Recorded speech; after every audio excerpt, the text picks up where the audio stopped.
All right, we are live. Welcome to the Gunner Technology Livestream, a weekly tech talk for non-techies and techies alike. I'm your host, Derek Merkins. With me is CEO of Gunner Technology, Cody Swan. What's up, Cody? Not much. Just check my crypto account and everything's at zero. So I'm feeling Yeah, okay. That's pretty standard at this point. Just completely wiped out. Not to jump the gun on the topic of the day. Right. And you know what? I just realized that what I've been doing with the polls is like the poll for this episode is, have you ever bought cryptocurrency? But realistically, that should be the poll from last week's episode. So that we had answers to talk about on this week's episode about cryptocurrency. Right. It's like, do you remember there was a sketch on Mr. Show with Bob and David where they had a pre-taped call-in show? It's one of the funniest sketches they ever did. But basically, I don't think I ever saw it. The idea was that they would record a call-in show on like Sunday, but it wouldn't air until the next Sunday. So the people calling in would be answering questions or asking questions about the episode from last week. So it was just a series of them getting slowly more like irate and just exasperated with the entire situation. And then at the end, he pulls up like a bunch of TV screens to show the progression.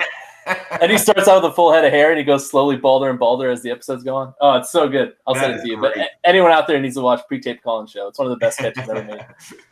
But we can dive right into stuff now, speaking of the Facebook poll. But first, we got our Country Store giveaway. Country Store is a lifestyle brand for anyone who loves the outdoors. You can visit them at countrystoreoutfitters.com.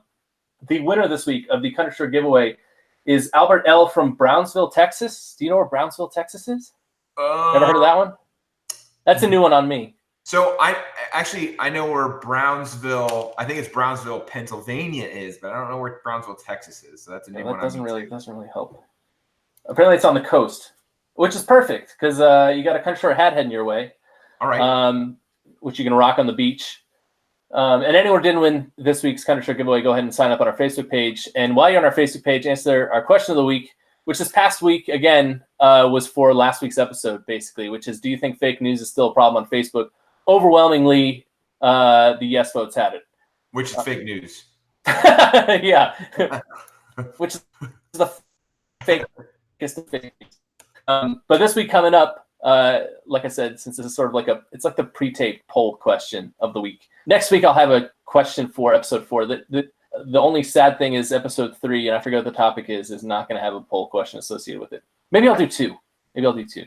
But anyways, the question that will be coming up is, have you ever bought cryptocurrency? Which I'm curious how many people have actually, it's not I guess it's gotten easier. It used to be pretty tricky back in the day and a little bit sketchy. I think it's gotten a little more publicly acceptable now to just buy some crypto. Yeah. It's a little bit easier nowadays, but it used to be, you had to jump through hoops, which everyone was kind of like, I couldn't figure that stuff out if I tried. But yeah, now it's a lot easier, especially if you go in one of the major cryptos like Bitcoin or Ethereum or Litecoin or whatever. And the services too, because this was back in like 2012, 2013. Like if you were using Coinbase, you were sending your bank info to a company that you really didn't know much about. I think they even required your driver's license or something like that. So it was a little bit shady. But I mean, it's been around for so long now, and it's done so much work that, or done, so many transactions that anyone can use Coinbase. I think, without too many worries, they can lose all their money in cryptocurrency with Coinbase without worrying about it. But I guess speaking of cryptocurrency, maybe we should just dive right into this week's episode. And I guess a good place to start is, what the heck is cryptocurrency for folks who, I guess I've been living under a rock for the past couple years. Is there a way we can, because I think defining these terms, especially when we're talking about ethics, is the most important thing. But is there a way that we can define cryptocurrency without going down a rabbit hole? And so basically, everyone gets, this is where people get hung up on cryptocurrency and the fact that it's kind of like a currency, but there's no tangible thing to hold. And people get hung up on that all the time. But if you're like me, I don't carry cash. I don't carry crypto either, but I just carry a credit card around. So I don't ever see cash anyway. So it's a lot easier for me to wrap my head around. So if you think of crypto as kind of almost like a credit card account where there's no actual dollars in your credit card account, there's just a balance. that helps you think of cryptocurrency a lot more, because people get so hung up on, well, what is there to touch? What is there to touch? Well, there's nothing to touch with credit cards either. I mean, you have the physical card, but even that is on my phone these days. So there's no actual physical card to hold there either. It's just a balance somewhere in the ether. And crypto is much the same way, at least in terms of thinking about that, in there being nothing there to physically touch. Yeah, that's a great point. I mean, it's a great piece of branding that they somehow called it cryptocurrency instead of crypto commodity or something along those lines, because it really at this point doesn't share too much with actual currencies themselves. Not least of which is the fact that there's actually no physical currency or material anywhere related to the actual cryptocurrency itself. And it's interesting because obviously our series is on the ethics in tech, and there's so many ethical considerations with cryptocurrency. For example, one of the later topics we're bringing up is sustainability and how tech is kind of hurting the environment, and crypto is one of those. Actually, it kind of, like you said, right now it's being largely used as a commodity, and it's traded very heavily. But the volume of trading and the volume of actual currency transactions are night and day differently. And the point is, the larger cryptos are having trouble handling the volume of trading that goes on these days, and uses an incredible amount of energy just to sustain the trading volume. If these became actual currencies where you're paying with a hot dog for them, the ice caps would basically just throw up. I mean, it uses so much energy, it's ridiculous. So that there's one issue right there with cryptocurrency. The other one is kind of like the what cryptocurrency is used for, which, if you look at it outside of the commodity aspect of it, when it actually is used for a currency, I don't know the exact statistics, but they're overwhelmingly for black market type activities or illicit activities, child pornography, drugs, money laundering is a big one. Money laundering. I mean, in some cases, hitmen. I mean, it goes on. This is what the actual currency of crypto is. So there's that ethical consideration. And then there's the ethical consideration of what crypto is supposed to actually solve, which is this idea of a corrupt central identity controlling a currency, like a central bank. So there's so many different directions we could take this. Well, yeah, I think those are all, we should row back on all three of those, in addition to myriad other issues with cryptocurrency. But I guess, like we talked about last week, the fact that social networks, the technology of social networks is an echo chamber producer, just sort of by definition of the technology. And grouping like minds together, you're going to produce echo chambers. Like the technology of cryptocurrency is a technology that produces both environmental waste, and through the anonymity of the cryptocurrency technology itself, these illicit activities, the fact that you don't have a centralized broker for these transactions, you don't have a bank you can call up and say, hey, I don't recognize this transaction. Can you guys look into it for me? Which is a nice feature of credit cards. But I guess maybe we could talk a little bit more about the technology itself and how it produces those outcomes. Maybe we can talk a little bit about the blockchain and how that works in terms of what's actually stored in a block, how new blocks are added onto the blockchain. I don't know if you want to take that or if you want me to talk through it. You should definitely take that one. I've taken that one a number of times, and people give me a blank stare when I'm done. So I don't think I do a very good job of explaining how blocks get added to the chain and the mining process. Yeah, I mean, in my own mind, it's very clear, but that's a dark, dark place apparently. Yeah, I don't know. I guess the simplest way to think about it is maybe chests that contain, instead of treasure, they contain actual transaction histories. So what a single block, obviously a blockchain is a chain of blocks. So a single block is going to contain three things. It's going to contain a transaction, which is Derry sent Cody $5, a hash that's associated with that block. And hash is obviously a term that needs explaining. It's basically just a sequence of characters that, it's like a fingerprint. Consider it like a fingerprint. So each block has a fingerprint, and each block also has the fingerprint of the most recent transaction. It's those three things basically that are contained in a single block.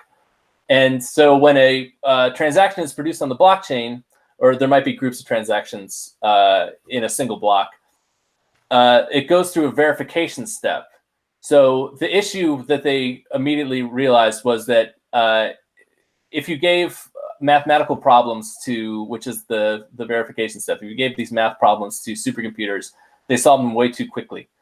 So, or if you just let the blockchain, sorry, that's actually wrong. If you just let the blocks appear on the blockchain, it happened way too quickly, so that the blocks kind of got all over the place. They got mixed up. So the intermediate step that they introduced is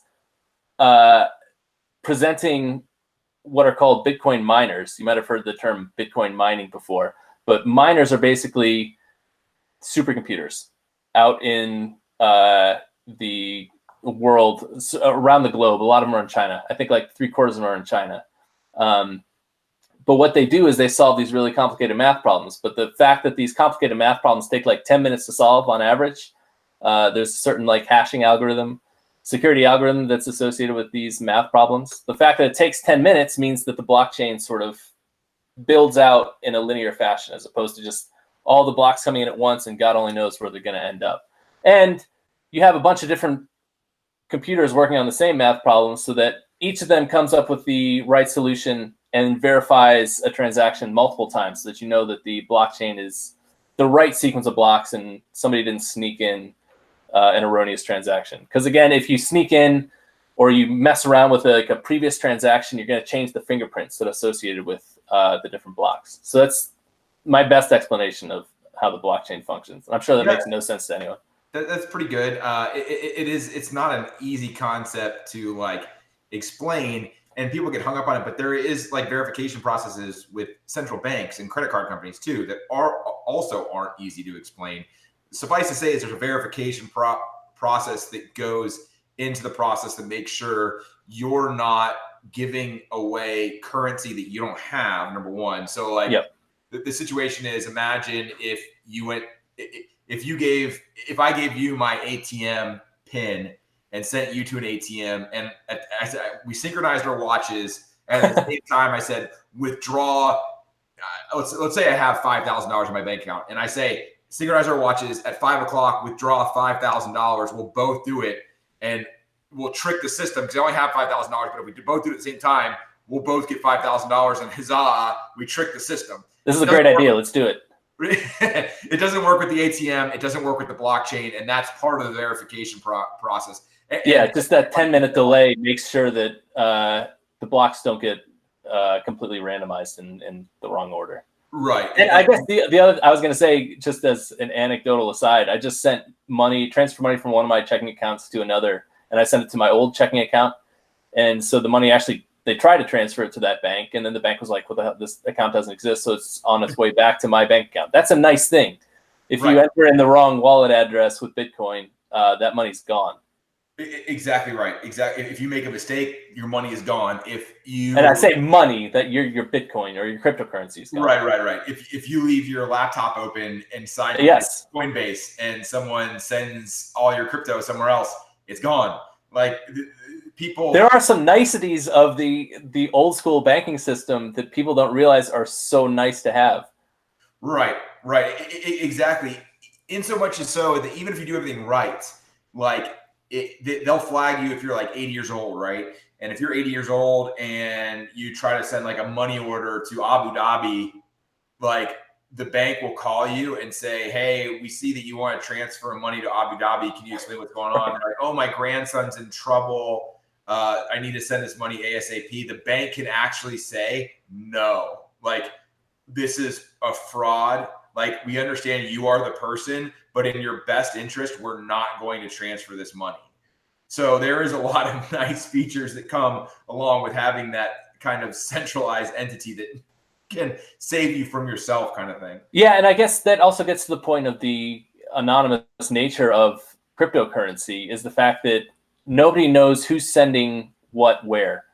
I mean, one end of the transaction, if you're selling, one Bitcoin to someone, you don't know if you're selling it to some grandmother in Florida or like some like drug cartel in South America. You have no idea where that money's going, and nobody does. There's really no way to track it other than, trying to like sniff packets out on the network. But even that's difficult with Tor and the dark web, which is another episode in the Tech's ethics series coming up. But the anonymous nature is great in theory, but like so many things when put into practice, it's an absolute disaster. And so, it's tough for me because I'm trying to be kind of the arbiter of both sides in these discussions. And because I'm so terrible at anything related to like to giving tech a good name. There's so many issues with tech that it's tough. Sure. And usually I can speak to the positives. And I think we should at least, full disclosure, neither one of us are big fans of cryptocurrency. However, the ethical consideration for the positive effect of cryptocurrency is the democratization of currency, where, like we said, no one controls it. So like, and again, it's great in theory. That's tough in practice, because if you look at like the actual landscape of cryptocurrency today, it's not a democratized landscape. It's, it costs a ton of money. First, if you're talking about mining, like mining's only being done by basically big companies or large mining conglomerates. If you're talking about the actual usage of cryptocurrency, it's not necessarily the most intuitive thing to set up and learn and do accurately. So if we're talking about sort of bringing currency to the masses, I think that's somewhat of a pipe dream with cryptocurrency. I don't even know that you could achieve the level of familiarity necessary to make it tenable, and especially not in, the time constraints it has with the price crashing and energy prices rising and all those considerations. So even that, I think, is kind of like it's a fairy tale. Yeah, I mean, and again, I really don't even understand what that means, the democratization of currency. Like, in some respects, it means that the banks can't do whatever they want with your money. Because like, if you put your money in a bank, they're using it for stuff, right? Like they're extending loans based off of that money. They're doing a lot of stuff with that money. And so I'm not even really sure if that's what we mean, or if that we're scared the government is going to seize all of the assets. Yeah, we actually have a comment here that's related to that. I think it's a comment on when you were talking about it says, how convincing this argument is depends on how much of a problem you think drugs and human trafficking are versus failed currencies, thieves, and corrupt government officials. So I think maybe that's democratized currency, the failed currency and corrupt government officials angle of it. Yeah, maybe. I don't really understand how corrupt government officials affect currency. You mean because they can like the Federal Reserve can set interest rates, which affects the value of money through inflation? Yeah, I think that's the argument. And I should say that this is the most nerve-wracking episode that we've ever done, because digging through the message boards and the subreddits and all kinds of stuff related to cryptocurrency, it's the weirdest confluence of like cult behavior and nerds. So there's like some serious danger with saying too many bad things about cryptocurrency, but there's so many bad things to say about it. But I think a large angle of it is sort of this libertarian bent of Silicon Valley and tech in general, where they want no government involvement in anything. And so they're legitimately worried about government influence over both monetary policy and the cryptocurrency markets themselves. Right. I mean, not to throw another big grenade in here, but it's much like the opposite end of another argument, which is the Second Amendment and the right to bear arms, which, by the way, one of the funniest things I've ever seen on Family Guy is when they do a flashback and it's the founding fathers and they're like, they're like, do you think we should be more explicit in the Constitution? What is not clear about the right to bear arms? And there's this bear like mounted on the wall, like, with his arms sticking out. Like, it's just amazing. But that's really good.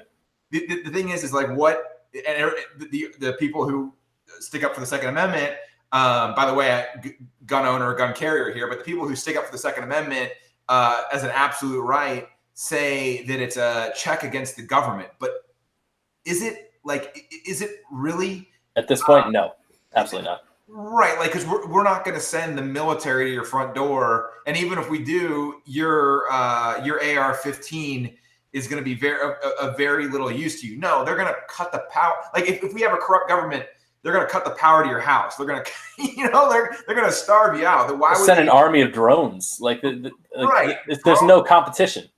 So, like, I think we're trying to solve a problem. Like, it's a solution in search of a problem. That's what cryptocurrency is. Yes, exactly right. And and of course people defend it because they're invested in it. And gosh, yes. It's kind of like when you buy a car and then you tell everyone what a great deal it was. Well, of course you're going to say it's a great deal because you're invested in your purchase, right? Or it's like all the people back in 06, 07 who owned like 3 or 4 houses, and they were telling everyone and their mother to become property investors. And if they weren't in it, they were idiots. Right. And this is very much like another tech issue that would have been a hot ethics discussion, 10 years ago, which is torrents. And torrents were the democratization of content. You can share your content P2P. You don't have to go in over anyone's network, blah, blah, blah, blah, blah. And it's used to steal stuff. That's what torrents used for. I mean, so like, okay, it's great, but look what humanity does. Given this power or this democratization, they use it for evil. Yeah, and I think that's probably a good. We can rope back to your point there about illegal activities. So I actually do have numbers on that. Maybe I should just read out this. This is from a study, an actual study that a couple of like Australian data scientists did. So like legit data researchers studied the use of cryptocurrency, and here's what they found. We find that illegal activity accounts for a substantial proportion of the users and trading activity in Bitcoin. For example, approximately 1/4 of all users and close to 1/2 of all Bitcoin transactions, 44%, are associated with illegal activity. The estimated 24 million Bitcoin market participants that use Bitcoin primarily for illegal purposes annually conduct around 36 million transactions with a value of around $72 billion and collectively hold around $8 billion worth of Bitcoin. And I think just perspective on that, they mentioned later in the article that the entire drug market of the United States, I think, is $100 billion. Europe, it's like $50 billion or something like that. So you're talking about more money than is spent on drugs in Europe is spent on illegal activities using cryptocurrency. It's mind-boggling. And Europe loves drugs. So I mean, it's ridiculous. Like, and it I would think would give people pause about getting involved in cryptocurrency. The fact that they may be making money, but they're making money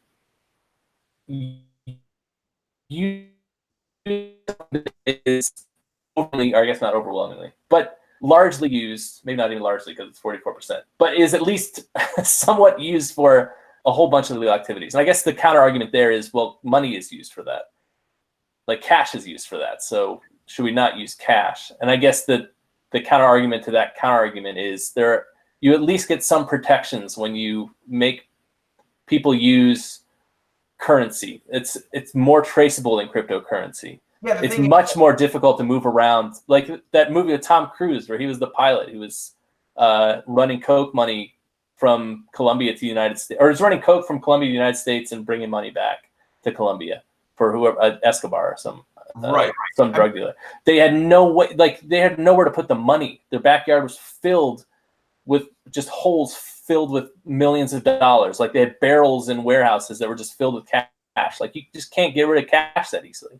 Right. And I mean, dollar bills are labeled and traced and all that stuff. And the other thing is, you say it's 40% or whatever for crypto, but the other 60% I would wager is or like 58% is probably trading. It's currency speculation. That's the other thing they said. The rest of it is, there's like the number of legitimate transactions that cryptocurrency is actually used for is a minuscule percentage. Right, and that's how another way, which is way different than cash, because the bulk of cash's transactions are currency transactions that are legitimate. You know what I mean? Yeah. Like, so it's not fair to make that comparison and say that cash is also used for illicit activities. Not nearly in the same percentage, relatively speaking, to cryptocurrency.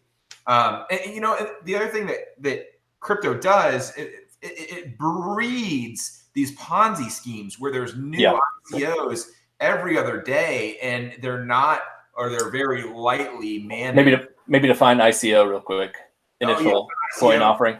Initial coin offering, where basically you create a new cryptocurrency. Instead of Bitcoin, it could be Cody coin. And just like an IPO, initial public offering, you go get people to buy it before it's available to the miners and everyone else. So you have a certain amount of coins that are for public sale before you release it to the general public. There's a great one called, sorry, I didn't mean to cut you off. No, go ahead. There's a great one called Bitcoin Connect that was 2 years ago, maybe. And the idea with Bitcoin Connect was you would buy Bitcoin Connect coins, I guess, or Bitcoin Connects. I'm not sure what they were called, BCCs. And you would lock in a price and you would get an interest payment on your transaction, basically. So you get, and there was some ludicrous percentage. It was like 1% daily APR, something crazy like that. So the whole scheme was you to get more people to buy BCC so that your return on, because the interest rate fluctuated, it maxed out at like 1%, and then based on the price of Bitcoin and how many BCCs are out there, that's the interest rate you would get. So the game was to get as many people to buy BCC as you possibly could to raise the interest that you got back on your BCC transaction, which is a Ponzi scheme. I mean, it's a pyramid scheme. You're just trying to get more and more people involved in that. And it took, I don't even think it took a year for that to collapse. And again, speaking of government oversight, one of the reasons that it collapsed is that the UK was like, hey, what the hell are you guys doing? Texas opened a lawsuit against, I don't even know, whatever company was involved with Bitcoin Connect, and was like, we think you guys are a Ponzi scheme. Can you prove you're not? And that kind of stuff made people aware that, hey, maybe I'm invested in a Ponzi scheme. And so everyone started selling their Bitcoin Connect coins, and the price crashed and it completely died out. So that kind of stuff happens all the time with Bitcoins. There was even a coin called Ponzi coin that people actually invested in. People actually bought. Well, I mean, the fact of the matter is, if you're at the top of a Ponzi scheme, yeah, exactly. Yeah. But that's just the thing is, that's the beauty of a Ponzi scheme, is that if you get in first, it's amazing. Crypto has unearthed all of the old scams, like things that are now regulated against and are now illegal in traditional currencies, are now making a comeback in the crypto world, like pump and dumps are huge. Yes, that's one of the other things on my list. Ripple has been accused of being a pump and dump scheme because, I mean, the CEO himself said, we own however many $1 billion worth of Ripple, and like our top priority is making sure that the price of Ripple rises. Like that is a pump and dump scheme explicitly stated. Right. Yeah, it's amazing. And again, it's like talking about religion in some circles where you can't say anything negative about crypto. And I just even the positive arguments, I don't even understand. So I can't even sit here and kind of make an argument for the positives and say, well, maybe they do outweigh the negatives, because I don't even fully understand crypto. Like someone was saying to me, like, well, of course you understand it in America, but like in Venezuela where they can't get currency in, because I don't know, I guess like, and I hesitate to see this because it's probably fake news, but like the government of Venezuela won't allow dollars in, or dollars are the only way to buy stuff or something like that. Didn't they have a petrodollar at one point? Is that Venezuela? Possibly the Ponzi dollar. Yeah, that's probably more accurate. So like it's when you have to use crypto as a solution to like the one country in the world that is undergoing this problem, and it's a problem with the government, not with the problem of actual currency. It just, you don't have a strong argument in my point. Crypto's not going to solve that problem. That the roots of that problem go deeper than the currency itself. Right. It would be like a country that is a heavy polluter, so their water source is bad, and so they recommend switching to milk instead of water. Like, no, stop polluting. Clean it up. Right. Drink the water. Enough of the Band-Aid solutions. Yeah, and I guess the other thing with crypto too, since it's largely speculation, and sort of always, it's speculation and illegal activities. It's the bulk of the use of cryptocurrency. One thing I hear is that, cryptocurrency could replace fiat currency if such and such happened. But the reality is that any currency that sees price fluctuations 10% or more in a given day, like a 24-hour period, is never going to be used as a stable currency reserve. Right. I mean, yeah, you forget paying for like a car. You go there and by the time you get to the top, by the time you go to the grocery store, you fill up your cart, and by the time you get to the checkout, like everything in your cart is like 10% more than when you get in there. Right. I mean, it's ridiculous. I mean, I guess it would make life more exciting. You don't know whether you're paying 10% more, 10% less.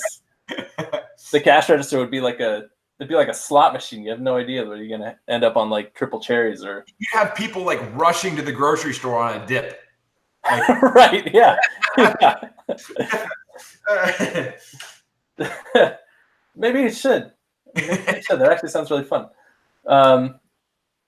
Yeah, tax evasion and money laundering is another big thing. Obviously, tax evasion, cryptocurrency isn't taxed at all for most people. I mean, I think you can probably report your cryptocurrency earnings, and you should, and pay taxes on it. But for the most part, people don't. So it's a great way to stash money away and not pay taxes on it. And then there was an article about money laundering in Japan, of all places, but apparently those have increased tenfold just in the past year.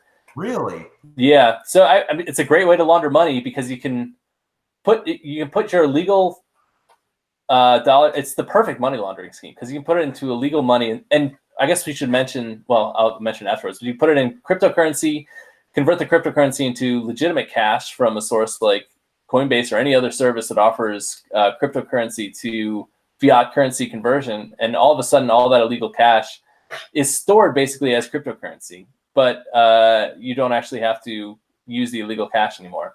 And I'm trying to think what the stablecoin's name is, who's great with that. Do you remember what the name of the main stablecoin is? I have no idea. Okay, I'm looking it up. The main stablecoin? Yeah, Tether. Tether is like Tether. Tether's a cryptocurrency that's pegged one Tether coin to $1 US, basically. And it's a huge scam because they basically just print Tethers out of thin air to stabilize the price, which means that when people wise up to the scam, the price of Tether is going to completely collapse. But Tether's incredible for money laundering because there's a 1-to-1 ratio between coins and dollars. So it's super easy to convert illegal currency into fiat currency through Tether. And that's largely where Tether's traffic comes from. That's why it's such a popular coin, because it's so easy to launder money with them. And money laundering is a huge, huge, huge cryptocurrency issue. Yeah, and how many did you, in your research, did you see how many coins are traded? How many coins there are? Total value of coins. Like, just how many different total number of coins? Yeah, like how many different actual coins there are? There's probably I didn't see, but there's thousands. As of August 2018, over 1,600 and growing. So probably double that by now. Yeah. I mean, it's crazy. And like everything has the smaller coins are called altcoins, and they all have like a stated purpose. Like, this is the cryptocurrency for real estate. This is the cryptocurrency for gambling. And it's just weird because is this what we imagined, that in like 2025 have like 300 different currencies? Oh, well, I'm going to buy a house today, so I'll use real estate coin, and I'm buying milk today, so here's my milk coin. Oh, I left my meat coin at home. Like, it's so weird. Like, they say the price of beef coin has dropped precipitously. Let's go buy some steaks. Yeah. It's crazy to me that they think this is going to be the new normal in like 5 to 10 years, and yet we're moving further away from that becoming a reality rather than closer to that becoming a reality. Yeah, I wonder how much of it is legitimate belief in that, and how much of that is feeding the speculative bubble. Yep, and you have no way of knowing. There's no way to know. Yeah, it'd be interesting to go back and look at how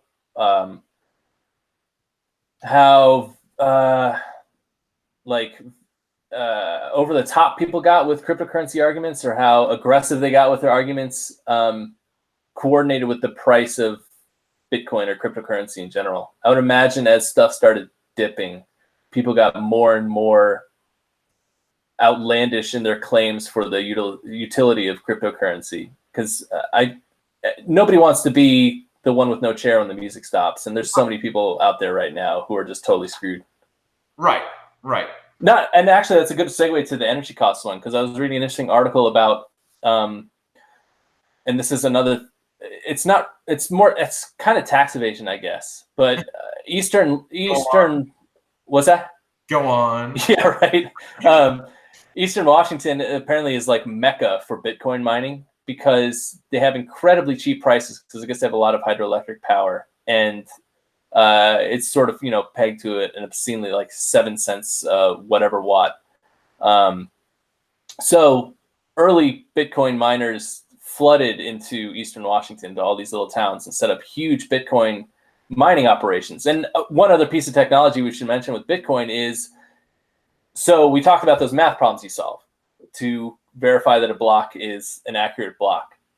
These really complicated problems involving prime numbers, huge prime numbers, like millions of digits long prime numbers producing another millions of digit long prime number, and you have to find those two prime numbers. At some point, so when you solve those math problems, you get rewarded with Bitcoins, and that's sort of like the origin of all the Bitcoins that are out there. So if you solve a math problem back in 2011, 2012, you got 50 Bitcoins. But then eventually, like 3 or 4 years later, that got cut in half to 25. And I think 2 years ago, it got cut to 12 and a half. Next year, it's going to be 6. Right. So you're getting decreasing return on your investment, while your costs are rising absorbently and the price is dropping. So all these Bitcoin miners are kind of screwed, but they flood into Eastern Washington, set up shop because the price of electricity is so low. But the energy that they actually utilized ended up, Eastern Washington public utilities heads were spinning because they had no idea what was going on. They're like, Eastern Washington as a whole used like 200 megawatts of energy a day or something like that. Right. And these Bitcoin mining operations use 20 megawatts themselves. And they're talking about expanding to hundreds of megawatts a day Bitcoin mining operations. So like the energy that Bitcoin mining is going to utilize is going to become completely untenable pretty soon. Yeah, absolutely. And sooner rather than later, if it grows at this pace, and it's just crazy that Bitcoin Cash was the fork that was supposed like Bitcoin Cash was like the branch off of Bitcoin that was supposed to solve that problem. And then there was so much infighting with Bitcoin Cash, it almost destroyed the entire currency. So it's just like humanity is not mature enough to handle this. You know what I mean? Like, yeah, it's great in theory, terrible in practice. It's sort of the story of so many things with human nature. And we make the mistake that democracy is inherently good, but it's not, as we see exactly through what you just said, is that because things are great on paper until humans get their hands on them and find the loopholes to kind of ruin them, kind of thing. You need some sort of republic slowdown for your democracy. It's why, say what you will about the founding fathers, but they were smart guys because they realized you can't just have everyone vote a popular vote for everything. You need some sort of like middleman to slow down the process. And it's like the 10-minute gap in blocks showing up on the blockchain. You need some sort of like buffer against insanity and idiocy. Right. But without that, you see what happens. And you get Biff for prom king is what you get. And nobody wants that. Yeah, I saw like energy costs. There's a site that tracks the total energy costs for mining Bitcoin, and I think to mine $6 billion worth of Bitcoins in their most recent window, whatever it was, it cost $3 billion to do it. Man, so that's that's just money out the door, and it's the reason why like China's talking about just outlawing Bitcoin mining, because they're like, this is a humongous waste of energy. Why are we allowing people to do this? Yeah. And actually, speaking of that, I saw a really interesting like this is Bitcoin lunacy, because this goes back to our fake news, but it's more bad statistics than fake news, but it got picked up on all the crypto networks. It just came out yesterday or the day before, but it was a study that said we need a fake news button, so you just hit it. Little sirens go off. But it said 74% of crypto is mined using renewable energy. Some outlandish figure like that. So what the study did is it looked at like the total breakdown of percentages of historically how energy is produced in these various countries that are sort of hotbeds of crypto mining. So take China as an example, and 70% of their energy is renewable, and 30% is from coal or whatever the stats are. Okay. But like the assumption that they're making is that crypto is only using renewable energy for basically all of its as much renewable energy as it can. And they're completely ignoring the fact that when that renewable energy is up, China has to burn more coal to provide the energy that's been sucked up by the Bitcoin mining operations. Right. So the 74% claim is absolute insanity, but it was, touted as like another reason why cryptocurrency is the greatest thing since sliced bread, and why it's the future. It's maddening. I mean, people are so literally invested and figuratively invested in cryptocurrency that they don't realize the emperor has no clothes, and it's tough to convince them otherwise. And it's gonna suck. It's gonna be tough when that bubble does burst, which is at this point kind of inevitable, I guess you'd say, if not definitely inevitable. Oh, 100%. I mean, it'll crash down to the price of utility for illegal transactions. Yeah. Which I guess if you look, sorry to cut you off, but before we got to this speculative bubble, which was like, I don't know, what, 2015, 2016? I don't remember when it started. When it got up to 19,000, I have no idea how it got up that high. But before then, Bitcoin was trading at like $300-$400, maybe $600-$700, and that's probably how much it's worth for the Bitcoin infrastructure to support, like drugs, human trafficking, money laundering, tax evasion, that kind of stuff. That's the value of Bitcoin or crypto in general, as far as those activities go. I mean, other than that, it's pure speculation at this point that's keeping the price propped up, and people not, because you see that in tons of bubbles too. There'll be little pops up and down as people try to convince themselves that they didn't just invest in a massive speculative bubble. It happened with the South Sea Trading Company bubble. There was like a huge spike, a secondary spike, and then it immediately just crashed all the way down. So we'll see fluctuations for a while, but eventually it'll be hundreds of dollars.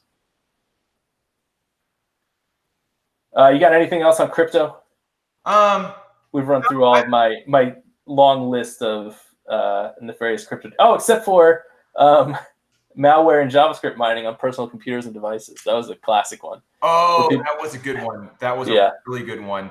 Where do you want to describe that? How that would happen? Yeah. So as Derry was saying, the mining process. Well, now it's done by supercomputers because it's kind of a race to see who can verify first among all the computers on the blockchain network. And so you need a supercomputer to actually beat the other computers. But it used to be you could do it with like a Raspberry Pi, some old machines. And then what people would do also is they would put little scripts on websites. And they would do this instead of like showing ads or in addition to showing ads. And while you were saying ESPN did not do this. They did not do this. So let me make that clear. But sites like ESPN would put this script on their page, and you wouldn't notice it was running unless you were watching the resources on your computer. But it would run this script that you would download while reading their the latest news. And when you went to a different web page, it would be gone. It's not like anything is installed nefariously on your computer, but it would use your resources to run and mine Bitcoin in the background where you're sitting there, liking the next Hollywood gossip story or something like that. So it was one of these things where, and again, it's an ethical, like, I actually don't really have a problem with that. I would rather someone uses not all of my computer resources, but some of my computer resources to mine Bitcoin or whatever coin in the background than see obnoxious ads. I would rather see that. But people had a big deal because they weren't saying, hey, by the way, you're not seeing any ads because we're using your computer's resources to mine some Bitcoin. It's the democratization of processing power. Right. The democratization of processing power. I mean, how can you go wrong? I wonder, all these people are talking about democratization of currency. I wonder what they would say if you were like, okay, well then let's put it to a democratic vote. Let's have everyone vote and say whether they want cryptocurrency to be the next currency. And you'd get like maybe 1/100% of people would say, yeah, let's go with crypto. Right. I mean, there's democracy in action. Right. So I mean, people think they want democracy until like the rubber hits the road, kind of thing, and then it's like, yeesh. But then again, there's such a stigma against saying that democracy is not inherently good that most people just kind of don't say that democracy is not inherently good. Yeah, it can be good or bad. Used for good or ill. Or I mean, or parts of it can be good and parts of it can be bad. It's exactly right. Right. So, although with cryptocurrency, it seems to be overwhelmingly bad at this point. Right. But that might just be crypto. But I think that's going to do it for this episode of the Gunner Technology Livestream. The blog post for this episode will be available at, I guess, should I give the WordPress site for this? gunnertech.wordpress.com. No, or you can find it on our site, gunnertech.com. Yeah, gunnertech.com is better. It's easier to find it. Yeah, there you go.